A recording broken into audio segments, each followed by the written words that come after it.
Hello students, मैं अभी tutorial से आप लोगों का अभी ट्यूटोरियल में स्वागत है। मैं विवेक श्रीवास्तव। आज ये मेरा मैनेजमेंट का 5वां लेक्चर है।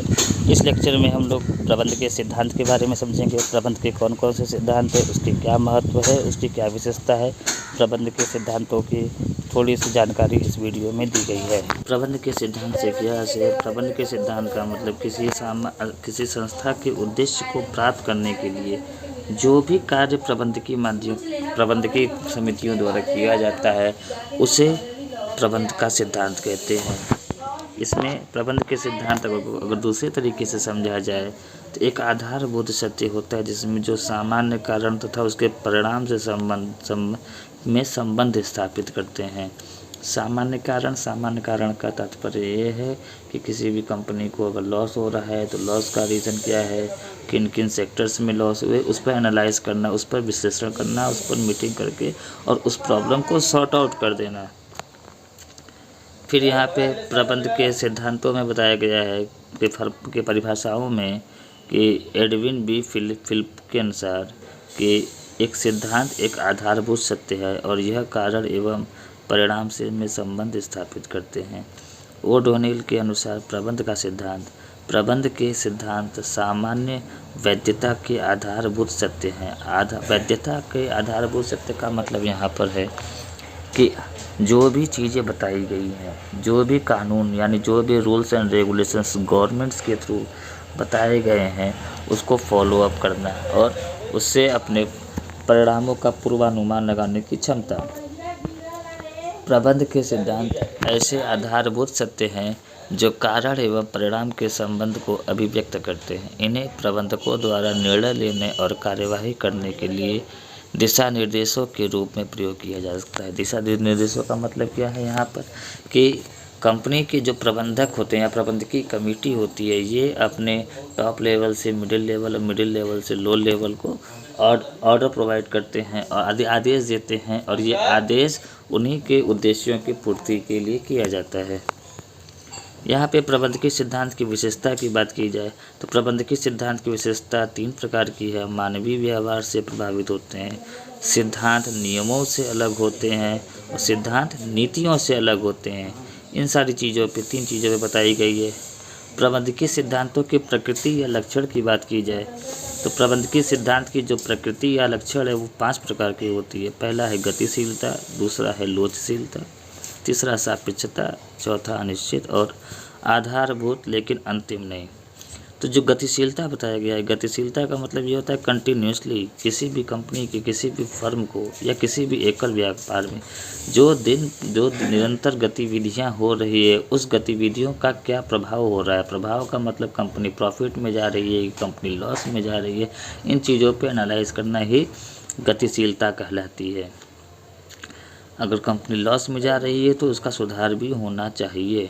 लोचशीलता यानी फ्लेक्सिबिलिटी का मतलब ये है कि कंपनी ने जो अपने लिए सिद्धांत बनाए अपने कर्मचारियों के लिए, अपनी संस्था के लिए, उन सिद्धांतों को कंपनी थोड़ा सा समय के अनुसार परिवर्तन कर सकती है। जैसे अब हम लोग किसी एक एजुकेशनल इंस्टीट्यूशन की बात करें तो पहले के दौर में हमें दरी पर बैठा के पढ़ाया जाता था, फिर बेंच पर बैठा के पढ़ाया गया और पहले टीचर्स हमारे ब्लैक बोर्ड पे पढ़ाते थे, फिर वाइट बोर्ड पर आए, आज प्रोजेक्टर, टैबलेट्स, इन सारी चीज़ों का यूज़ किया, यानी वी आर मॉडर्नाइज। और ये मॉडर्नाइज प्रबंधकीय कमेटी के आदेशों पर किया गया है।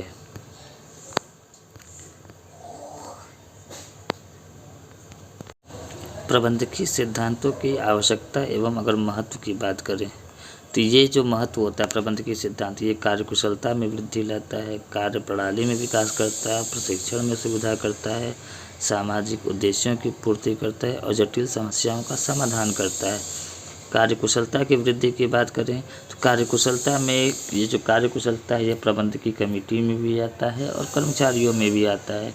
यानी जब प्रबंध के सिद्धांत का एनालाइज होता है या किसी भी उद्देश्य को पहले से ही डिसाइड करके निर्धारित करके उस पर कार्य किया जाता है और रिजल्ट आने के बाद जब उस पर विचार विमर्श होता है, उस पर सोच विचार होता है, तो उसमें मालूम चलता है कि हमने जो सिद्धांत बनाए थे उसमें कहाँ त्रुटियाँ थी या फिर कितने अच्छे थे। इन सभी चीज़ों से कार्य में कुशलता में वृद्धि आती है। कार्यप्रणाली का विकास, कार्यप्रणाली का विकास का मतलब यह क्या है कि अपनी समस्या और कार्य के संबंध में सही दृष्टिकोण से विचार करते हैं तथा कार्यप्रणाली का विकास कर सकते हैं। फिर है सापेक्षता। सापेक्षता का मतलब रिलेटिव। अर्थशास्त्र के सिद्धांत के तरह प्रबंध के सिद्धांत भी सापेक्षित होते हैं, अर्थात परिस्थितियों में परिवर्तन होने पर प्रबंध के सिद्धांत का अपेक्षित प्रभाव नहीं पड़ता है। यानी यहाँ पर कहने का मतलब क्या है कि परिस्थितियों में परिवर्तन होने पर प्रबंध के सिद्धांत पे कोई खास प्रभाव नहीं पड़ेगा। जैसे अभी आज की जो परिस्थितियाँ हैं, लॉकडाउन के बाद बिजनेस ग्रो अप कर रहा है, लेकिन इसके जो सिद्धांत है यानी कंपनी में आने जाने के रूल एंड रेगुलेशंस, वर्क करने की स्टाइल, ये सभी चीज़ों का प्रभाव कोई खास नहीं पड़ा। अनिश्चित। प्रबंध के सिद्धांत अनिश्चित होते हैं, इस पर परिस्थितियों का प्रभाव पड़ता है, अतः परिस्थितियों के अनुसार लागू करने अथवा न करने का निर्णय लिया जाता है। इसमें अनिश्चितता बता रहा है कि प्रबंध के सिद्धांत अनिश्चित होते हैं। इसके पहले वाली हेडिंग में बताया गया था यहाँ पे कि परिस्थितियों में परिवर्तन होने पर प्रबंध का सिद्धांत का अपेक्षित प्रभाव नहीं पड़ता है, लेकिन यहाँ बता रहा है कि प्रभाव पड़ता है। जैसे कोविड के बाद जब कोविड लॉकडाउन ख़त्म हुआ तो गवर्नमेंट ने बोला कि आप एक साथ सारे एम्प्लॉय को नहीं बुला सकते हैं, कुछ को वर्क फ्रॉम होम देंगे, कुछ शिफ्ट बाय शिफ्ट वर्क करेंगे, और शिफ्ट में भी एम्प्लॉय की संख्याओं को घटा दिया। लेकिन आधारभूत लेकिन अंतिम नहीं। प्रबंध के सिद्धांत आधारभूत का मतलब कि सरकार के नियमों के तहत कार्य तो करते हैं, लेकिन ये अंतिम नहीं होते हैं। जब भी कुछ भिन्न अनुभव होता है तो उस पर शोध। वीडियो अच्छी लगी हो तो चैनल को सब्सक्राइब करें और बेल आइकन को प्रेस करें ताकि मेरी आने वाली हर वीडियो आप तक सब जल्द से जल्द पहुंचती रहे। धन्यवाद।